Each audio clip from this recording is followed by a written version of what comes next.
আগের দিন যে তোমাদের গাছপালা সম্বন্ধে পড়েছিলাম, আশা করি তোমরা ওটা পড়েছ এবং কয়েকবার রিডিং পড়ার পর আমি বলেছিলাম কয়েকবার রিডিং পড়ার পর ওই যে প্রশ্নগুলো পড়তে, যদি কিছু বুঝতে অসুবিধা থাকে তাহলে স্কুল করার পর আমি এগুলোকে বুঝিয়ে দেবো।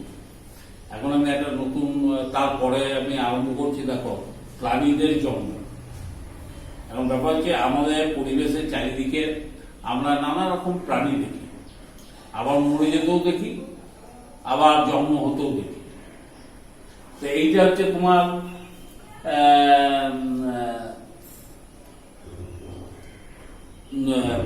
প্রাকৃতিক নিয়ম, যে একটা প্রাণী যখন মরে যাচ্ছে তার মানে কি সেই প্রাণী সব শেষ হয়ে গেল? তা না, মারা যাওয়ার আগে সে নিজের মতনই আরো প্রাণী রেখে দিয়ে যাচ্ছে। এইভাবে এদের তোমার পর পর এইভাবে চলেই যায়, কোনোভাবে এটা শেষ হয় না। যেমন বর্ষাকালে আমরা দেখি আমাদের বাড়ির আশেপাশে প্রচুর গাছপালা বেরিয়েছে। সেই গাছপালাগুলো কি, নিম গাছ বেরিয়েছে, জাম গাছ বেরিয়েছে, তারপর আম গাছ বেরিয়েছে। তা এগুলো হচ্ছে ধরো ওই বীজ পড়ে আবার জল পাওয়ার পর আবার নতুন গাছ বেরিয়েছে। তাহলে এইভাবে এইটাই হচ্ছে তোমার বংশ পরম্পরা, এটা থেকে যায়, একে বলে বংশগতি। আর যে পদ্ধতিতে এই জিনিসটা ঘটে তাকে বলে জনন। আচ্ছা, প্রাণীদের প্রথমে আমি যেটা বলছি সেটা হচ্ছে ধরো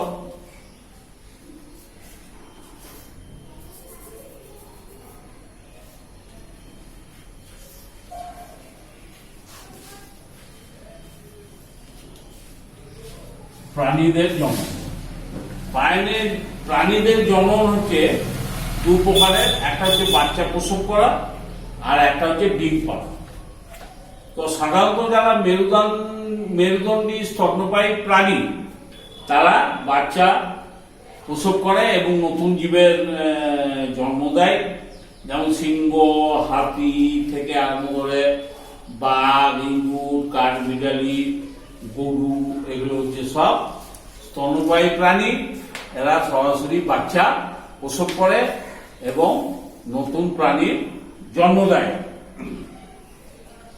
আর প্রসবের পরেই, মানে বাচ্চা হওয়ার পরে এরা কি করে, খুব অসহায় বোধ করে।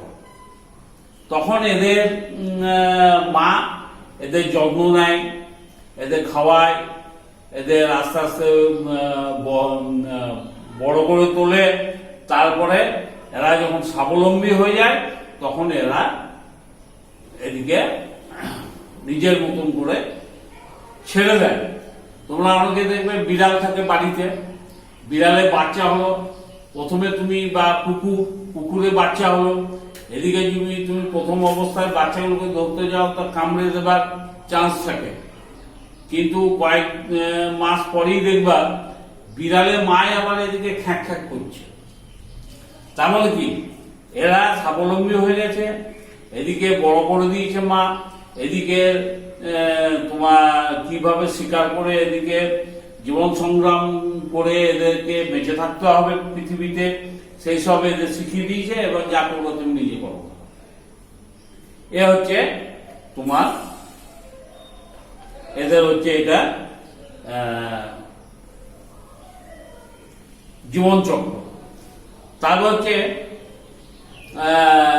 জরায়ু প্রাণী। জরায়ু প্রাণী কি, যেসব প্রাণী মাতৃগর্ভে জরায়ুর মধ্যে জন্মায় তাদের বলে জরায়ু প্রাণী। যেমন হচ্ছে তোমার গরু, ছাগল, মানুষ, এরা হচ্ছে সব জরায়ু প্রাণী। কারণ কি হচ্ছে, এদের মা গর্ভে জরায়ুর মধ্যে জন্মায় এবং জরায়ু থেকে মার সঙ্গে এদের একটা নালীর সাহায্যে একটা যোগাযোগ থাকে। এবং প্রথম অবস্থাতে যখন এদের জন্ম হয় তাকে বলে ভ্রূণ। ভ্রূণটা ধরো এই অবস্থায় থাকে। এইবার এই ভ্রূণটা মার গর্ভে মানে মার পেটে আস্তে আস্তে বড় হয়। তাহলে এ কোথা থেকে খাবার পায়? মা যে খাবার খায় সেইখান থেকে এরা খাদ্য সংগ্রহ করে এই নালীর মাধ্যমে।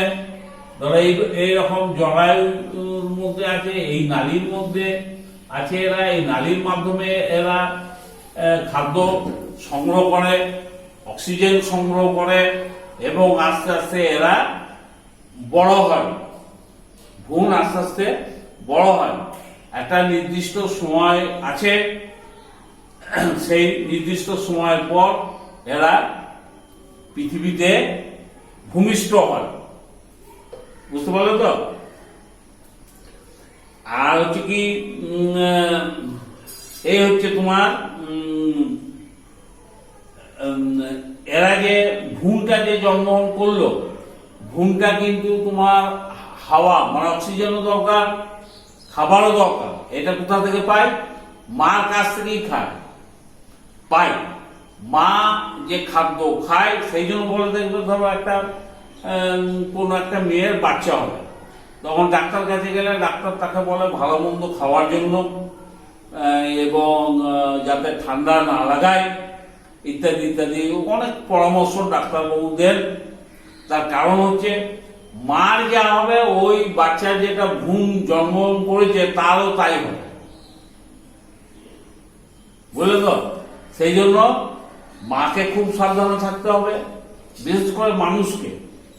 আর ভালো মন্দ খেলে তবে শরীরে পুষ্টি হবে। পুষ্টি যদি হয় তাহলে শরীরের মধ্যে যে ভ্রূণটা আছে সেই ভ্রূণটাও পুষ্টি পাবে এবং তোমার আস্তে আস্তে বড় হবে। এবং ভূমিষ্ঠ হওয়ার পর মানে বাচ্চা জন্ম হওয়ার পর সে গরুই বলো, ছাগলই বলো আর মানুষই বলো, এরা কি করে? মাতৃ দুগ্ধ পান করে, মানে মায়ের দুধ খায়। এরা বেশ কিছুদিন মায়ের দুধ খায়। মায়ের দুধ খেয়ে এরা মায়ের তোমার পুষ্টি লাভ করে। হ্যাঁ, আমার দুধে যেমন আছে অন্নপ্রাশন না হলে ভাত খাওয়ানো যাবে না, ততদিন পর্যন্ত আমরা মায়ের দুধই খেয়ে বড় হয়েছি। এবং কিছু কিছু হয়তো নানা রকম সমস্যা থাকার জন্য মায়ের দুধ অনেকে হয়তো খুব ভালোভাবে পায় না, তখন বাজার থেকে আমরা মায়ের দুধের বিকল্প নানা রকম ফুড মানে খাবার পাওয়া যায়, সেই সব কিনে এনে বাচ্চাদিকে খাওয়ায়। তারপর কি করে? বিশেষ করে মানুষ তার বাচ্চাকে জন্ম দেয়, জন্ম দিয়ে অতি যত্নে আস্তে আস্তে তাকে লালন পালন করে যতদিন সে মা গত না হচ্ছে, মা মারা না যাচ্ছে, মা বাবা, ততদিন তারা তাদের বাচ্চাকে আগলে রাখে। কিন্তু তৃণভোজী প্রাণী যারা আছে তাদের কিন্তু একটা নির্দিষ্ট সময়ে এরা কি করবে? বাচ্চাগুলোকে ছেড়ে দেবে। আচ্ছা, এটা গেল। তারপর হচ্ছে কি ডিম পাড়া প্রাণীর জন্ম। এখন সাধারণত মেরুদণ্ডী পক্ষী শ্রেণীর প্রাণী যারা, তারা তাদের যে বাচ্চা হয় তাদের বাচ্চা হয় ডিম ফুটে এদের বাচ্চা হয়। এবং বিভিন্ন রকমের প্রাণী আছে, যেমন তোমার মাছ, কচ্ছপ, কুমির, এদেরও ডিম ফুটে বাচ্চা হয়। তা প্রথমে আমি আমাদের খুব অতি পরিচিত হাঁস মুরগির কথাই বলি। হাঁস মুরগি হচ্ছে এক ধরনের পাখি, কিন্তু হাঁস মুরগি কি করবে দেখবে? ডিম পাড়ে। ডিম পাড়ার পর তোমার এদের মা কি করে? ডিমটার উপরে পালক ঢাকা দিয়ে বসে থাকে। বসে থাকার অর্থ হচ্ছে ডিমটাকে গরম করা। ডিমটা বোধহয় 21 দিন পর একটা টেম্পারেচার আছে, এই 21 দিন পর ডিমটা ফুটে ডিম থেকে বাচ্চা বের হয়। আজকাল আমরা যে পোলট্রির ডিম খাচ্ছি বা পোলট্রির মুরগি খাচ্ছি, এগুলো কি জানো তো, এইগুলো ওই ডিমের তা দিয়ে হয় না, এগুলোর জন্য মেশিন আছে। এই মেশিনটার নাম হচ্ছে ইউকারবেটার যন্ত্র। এই মেশিনটা চাকার মতন একটা সুইচ আছে, প্রথম সপ্তাহে এত তাপমাত্রা দিতে হবে, দিল। দ্বিতীয় সপ্তাহে এত তাপমাত্রা দিতে হবে, দিল। তৃতীয় সপ্তাহে এত দিতে হবে, সেটা ঘোরালো। চতুর্থ সপ্তাহে এত দেওয়ার পরে ডিম ফুটে বাচ্চা বেরিয়ে গেল। বুঝতে পারলেন?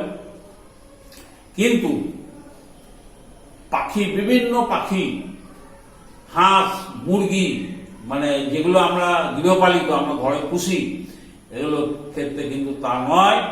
এর মারা ডিমে তা দেয়, পাখিদের ক্ষেত্রেও তাই। এবং ডিম ফুটে বাচ্চা হয়। ডিম ফুটে বাচ্চা যখন হয় তখন এদের পেটটা খুব মোটা থাকে, বুঝলে তো? আর পালক টালক খুব একটা থাকে না, খুব নরম নরম লোম থাকে। আস্তে আস্তে এদের শরীরে লোম বের হয়, পেটটা তোমার আস্তে আস্তে সরু হয়ে যায়।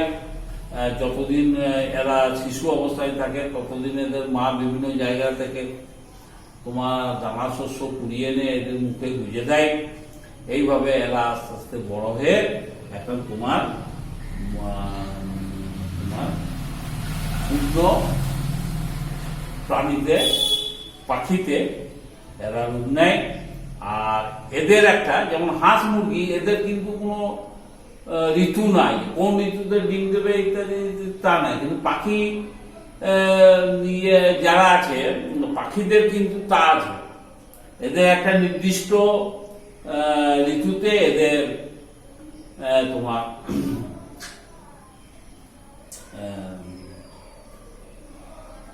এরা ডিম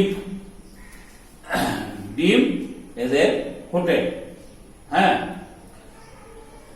তারপর হচ্ছে এটা গেল, এটা হলো তো তাও বলি মাছের জনন। আর মাছের জনন কি রকম আমি তোমাদেরকে বলি, শুনো। গঙ্গা নদী, যেমন তোমরা যদি ফারাক্কা যাও, ফারাক্কা ওখানে গঙ্গা, আমাদের ফারাক্কা অব্দি নদীটার নাম হচ্ছে গঙ্গা। যেই ফারাক্কা পেরিয়ে গেল, বাংলাদেশের দিকে যখন নদীটা চলে গেল, তখন এই নদীটার নাম হচ্ছে পদ্মা। এবং আমাদের এখানে যতটা চওড়া, ধরো আমাদের এখানে 1.5 থেকে 2 কিলোমিটার চওড়া হচ্ছে ফারাক্কাতে, বাংলাদেশ যখন সেটা ঢুকলো তখন 4 থেকে 5 কিলোমিটার চওড়া হয়ে গেল নদীটা, বুঝলে তো? তো বাংলাদেশের নাম হচ্ছে পদ্মা। এই গঙ্গা নদীতে বড় বড় মাছ, কয়েক লক্ষ ডিম একসঙ্গে পারে। যখন কয়েক লক্ষ ডিম পারে তখন এরা জলে কিলবিল করে এরা ভাসতে থাকে, সাঁতার কাটতে থাকে। দিয়ে হচ্ছে কি, বিভিন্ন প্রাণী, তো জলচর প্রাণী জলের মধ্যে আছে, তারা বেশ কিছু ডিম খেয়ে নেয়। আর কিছু ডিম থেকে ধানি মাছ জন্মগ্রহণ করে, এবং ওদেরকেও আর দেখার নাই, কিন্তু ওরা নিজেরাই আস্তে আস্তে ওই গঙ্গাতে, নদীতেই বড় হয়। আর একটা জানবে, স্রোত জলেই এই মাছ ডিম পারে। এখন আমাদের পুকুরে যত মাছ দেখবে, বিভিন্ন গ্রামে দেখবে পুকুর আছে, শহরে পুকুর আছে, এই যে মাছ দেখছো, এইসব মাছ সব কৃত্রিম উপায়ে তৈরি করা। কিরকম বলি, বিভিন্ন জায়গাতে ছোট ছোট তোমার এই 2 কেজি 2.5 কেজির মাছকে তোমার ইঞ্জেকশন দিয়ে তোমার তার শরীর থেকে ডিম ফোটানো হয়। দিয়ে ওখানে মেশিন লাগানো আছে, সেটা স্রোত, জলের স্রোত, জল ঘুরছে, সেই জল ঘুরছে, সেই জলে ইয়েতে তারা ডিম ফোটাচ্ছে কৃত্রিম ভাবে। সেই ডিম হাঁড়িতে করে বাজারে নিয়ে আসছে বিক্রি করতে, এবং সেই সব ডিম আমরা কিনে নিয়ে পুকুরে ফেলছি। এই ইঞ্জেকশনের ডিম বলে খুব সহজে মাছ কিন্তু বাড়তে চায়। আর আগে যখন আমরা ছোট ছিলাম তখন কিন্তু এই জিনিস ছিল না। তখন কি হতো, ভোরবেলায় এইখানে মলাপুরে একটা ট্রেন ছিল গয়া প্যাসেঞ্জার বলে, ভোরবেলায় সব বড় বড় হাঁড়ি নিয়ে সব ট্রেন ধরে চলে যেত ওই সগরিকলি ঘাট, রাজমহল, মহারাজগঞ্জ বলে এইসব জায়গা আছে, বিহারে পড়ছে ওগুলো। ওইখানে একদম স্টেশন লাগোয়া হচ্ছে গঙ্গা নদী। ওইখানে তখন পুকুর পাড়ে কয়েকশো লোক ওই মাছের ডিম কেনার জন্য সব দাঁড়িয়ে আছে। সেই যারা ওই জেলেরা গঙ্গায় মাছ ধরে, তারা মাছ ধরে নিয়ে এসে সকালবেলায় ওখানে মাছ বিক্রি করত, মাছের ডিম। সেই মাছ নিয়ে আবার রাত্রে আবার ট্রেন ধরে সব ফিরত। সেই ডিম আমরা পুকুরে ফেলতাম। সেই কয়েক মাসেই সে বিশাল বিশাল মাছ হয়ে যেত, আমি দেখেছি। কিন্তু এখন 2 বছর হয়ে গেল, 2.5 বছর হয়ে গেল, তবুও মাছ বাড়ছে। বলে তো এই হচ্ছে মাছের এরকম ভাবে জন্ম হয় বাইরে। মানে মাছের কি বলবে যে নিষেধ মনে হচ্ছে মিলন, বলে তো স্ত্রী আর পুরুষের মিলনকে বলে নিষেধ। তো যদি বলে মাছের কি ধরনের নিষেধ দেখা যায়, তো বলতে হবে মাছের, এটা কিন্তু আমাদের বইয়ে নাই, মাছের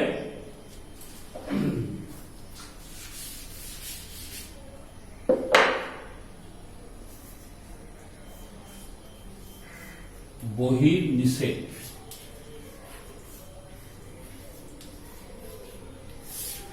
বহির্নিষেধ পদ্ধতি দেখা যায়, বলে তো। এবার হলো কচ্ছপ বা কুমির। কচ্ছপ বা কুমির কি করে, জল থেকে উঠে চলে আসে।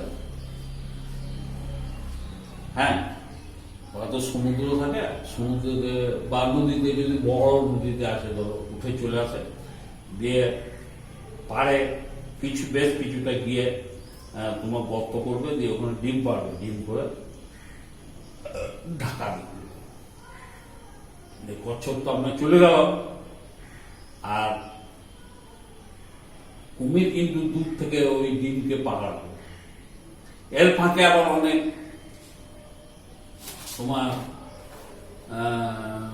অন্য কোনো প্রাণী এসে সে ডিম বালি থেকে, ওরা বুঝতে পারে কেমন, ডিম থেকে ওই বালি থেকে ডিম বার করে নিয়ে খেয়ে নেয়। যেগুলো থাকে তার থেকে কয়েক হাজার কচ্ছপের বাচ্চা হয়। কচ্ছপের বাচ্চা হলো, বাচ্চা হওয়ার পর কচ্ছপ বেরোলো ডিম থেকে। কচ্ছপ কিন্তু বুঝতে পারে কোন দিকে জলাশয় আছে, তখন লাইন দিয়ে কয়েক হাজার কচ্ছপ ছা লাইন দিয়ে জলের দিকে এগিয়ে যায়। ওই সময়তে কিছু কচ্ছপের ছাকে অন্যান্য প্রাণীরা ধরে খেয়ে নেয়, আর যেগুলো থেকে গেল সেগুলো একদম জলে গিয়ে পড়বে। আর কুমির কি করে, ছাগুলোকে মুখে করে নিয়ে গিয়ে জল অব্দি পৌঁছে দেবে। এই দুটো হচ্ছে এদের তফাৎ। আর হচ্ছে কি স্থলচর সরীসৃপ জনন। স্থলচর সরীসৃপের জনন প্রথমেই আমাদের মনে পড়ছে যে ওই যে টিকটিকি, গিরগিটি, সাপ, এরা সব। এদের কিরকম, টিকটিকি তো আমাদের ঘরে সবারই আছে। দেখো কোথাও জামা কাপড় এক জায়গায় রাখা আছে, সেইখান থেকে বার করতে গেলে দুনিয়া টিকটিকির দিয়ে। ওই উপরে তোমার বইয়ে রাখা আছে, বইয়ের পিছন দিকে, র্যাকের পিছন দিকে টিকটিকে ডিম। হ্যাঁ, তারপরে তোমার সাপের ক্ষেত্রেও তাই। তো এরা কি করে, এদের ডিম ফুটে এদের পূর্ণাঙ্গ বাচ্চা তৈরি হয়। ওই টিকটিকির ডিম ফুটে বাচ্চা তো বেরিয়ে গেল, সে বাচ্চাকে আর কেউ দেখান নাই, ওরা নিজেরাই সব। সাপের ক্ষেত্রেও তাই। সাপের বাচ্চা হলো ডিম ফুটে, সাপের মা যে ওকে দেখছে তা নয়, ও আমরা নিজের কোন দিকে চলে গেল, বড় হলো কি হলো, দেখবো অনেক ছোট ছোট সাপের ছাপ, ওইগুলো হচ্ছে তাই। আর তোমার ওই যে কি বলে, কিছু কিছু সন্ধিপদ প্রাণী আছে, যেমন চিংড়ি মাছ, তারপরে কাঁকড়া, তারপরে কম্বজ শ্রেণীর প্রাণী হচ্ছে শামুক, তারপরে গুগুলি, এরাও ডিম পাড়ে এবং ডিম থেকে নতুন প্রাণী সৃষ্টি করে। আচ্ছা, কাঁকড়া চিংড়ি কি করে, ডিম পাড়ার পর সেই ডিমগুলো এদের পেটে একটা থলি থাকে, সেই থলিতে নিয়ে ঘুরে বেড়ায়। হ্যাঁ, তারপরে এদের ওখান থেকে ঘুরে বেড়ায়, তাহলে ওই ঘুরে বেড়ায় যেখানে গিয়ে ওই থলি থেকে এদের ডিম ফুটে বাচ্চা বের হয়, বুঝলো তো। আর শামুকের ডিমগুলো হচ্ছে ছোট এবং সাদা পুঁতির মতো, শামুকের ডিমগুলো এইভাবে হয়। আচ্ছা, ব্যাঙের ডিমগুলো কিরকম, বর্ষাকালে দেখো, এটা বই নাই, আমি বলছি, বর্ষাকালে দেখবে তোমরা সব তোমাদের বাড়ির আশেপাশে সব জলের ডোবা, পুকুর এসব ভর্তি হয়ে যায়। ভর্তি হয়ে যাওয়ার সময় তোমরা ব্যাঙের ডাক শুনতে পাবে, ঘং ঘং করে ব্যাঙের ডাক শুনতে পাবে, বেশ মজাই লাগে শুনতে। হঠাৎ জল পড়েছে, ব্যাঙের ডাক। এই ব্যাঙের ডাক কে ডাকে? ব্যাঙ দু রকমের আছে, একটা হচ্ছে স্ত্রী ব্যাঙ আর একটা হচ্ছে পুরুষ ব্যাঙ। তা এইখানে গলাতে একটা পর্দা থাকে, এই পর্দাটাকে বলে স্বরযন্ত্র, আর ইংরেজিতে বলে ভোকাল স্যাক, বলে তো। ইংরেজিতে বলে, বাংলায় বলে স্বরযন্ত্র, আর বাংলায় বলে ভোকাল স্যাক। তা এই স্বরযন্ত্র বা ভোকাল স্যাক একমাত্র পুরুষ ব্যাঙ স্বরযন্ত্র আছে বলেই ওই পুরুষ ব্যাঙ ঘং ঘং করে ডাকছে, স্ত্রী ব্যাঙ ডাকছে। তাই এবার তোমাদের মনে প্রশ্ন থাকতে পারে যে পুরুষ ব্যাঙ জল পড়লে ডোবাতে সব ব্যাঙ জল হলো ডাকছে না, এরা ডাকছে মনে, এরা স্ত্রী ব্যাঙকে আহ্বান জানাচ্ছে যে এসো, বুঝলে তো। এবার দেখো,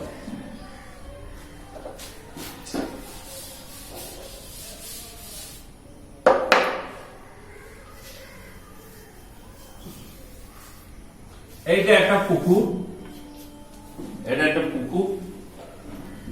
হ্যাঁ,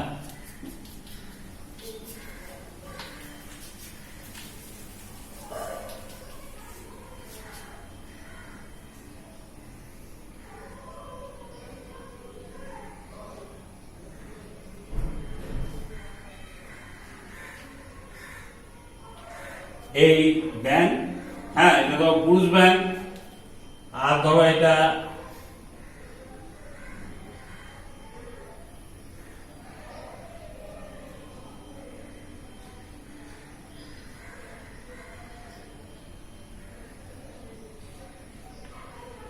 স্ত্রী ব্যাঙ। তাহলে যখন পুরুষ ব্যাঙটা ঘং ঘং করে ডাকছে, তখন স্ত্রী ব্যাঙটা ওর কাছে এগিয়ে এলো জলের মধ্যে। এইবার কি করে পুরুষ ব্যাঙ কি করে, তার ডান পা দিয়ে উপরে সামনের পা দিয়ে এর পিঠে জোরে চাপ দেবে, জোরে এমনি করে চেপে ধরবে। চেপে ধরার সঙ্গে সঙ্গে স্ত্রী ব্যাঙের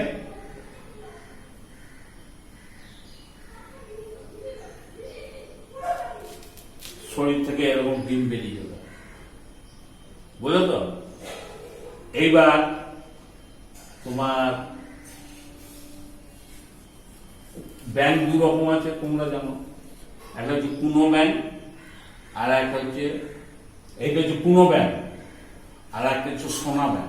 সোনা ব্যাঙ বেশিরভাগ পুকুরের পাড়ে বা ডোবার পাড়ে বসে থাকে, বা দেখতে একটু সুন্দর হয়।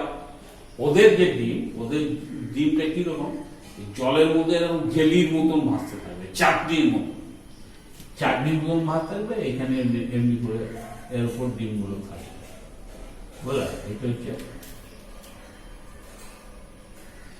সোনা ব্যাঙের ডিম। কুনো ব্যাঙের ডিম কিরকম,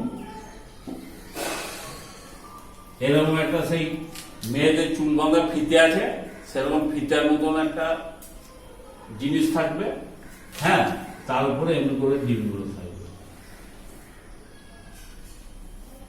বুঝলেন? এটা হচ্ছে কুনো ব্যাঙের ডিম। এবার কি হবে, অনেক ডিম হতো, একটা না, অনেক ডিম।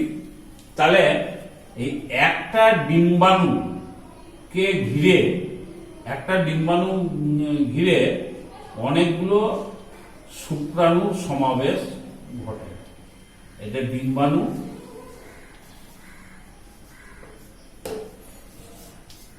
আর এইটা হচ্ছে শুক্রাণু,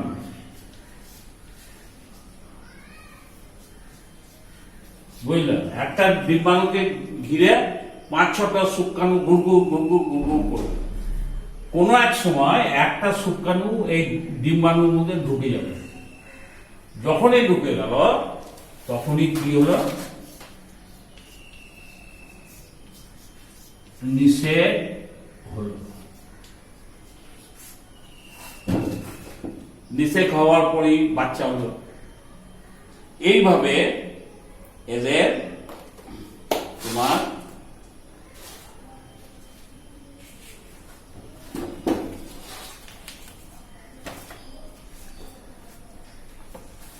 বাচ্চা হওয়ার পর এদের কিন্তু সঙ্গে সঙ্গে ব্যাঙ হয়ে গেল না, কতগুলো দশা অতিক্রম করে পূর্ণাঙ্গ ব্যাঙে পরিণত হলো। এই দশা থেকে ডিম পাড়া, যেদিন ডিম নিষেক হলো, ডিম বেরিয়ে গেল, সেখান থেকে পূর্ণাঙ্গ ব্যাঙ হতে 2 মাস সময়। 2 মাস পর ওই 4 ঠ্যাংওয়ালা ছোট ছোট তোমার বাচ্চা এবং তোমার ছোট ছোট বাচ্চা আর কি সৃষ্টি হলো। এর আগের দিন আমি, এর পরের দিন তোমাদেরকে বলবো যে জীবন চক্র সম্বন্ধে বলবো। সেদিন ব্যাঙ, প্রজাপতি, এদের কিভাবে জীবন চক্র হয় সেটা বলবো। আজকে এই পর্যন্ত। এগুলো সব পড়বে, আর প্রশ্নগুলো অবশ্যই পড়বে। সব ভালো থাকো।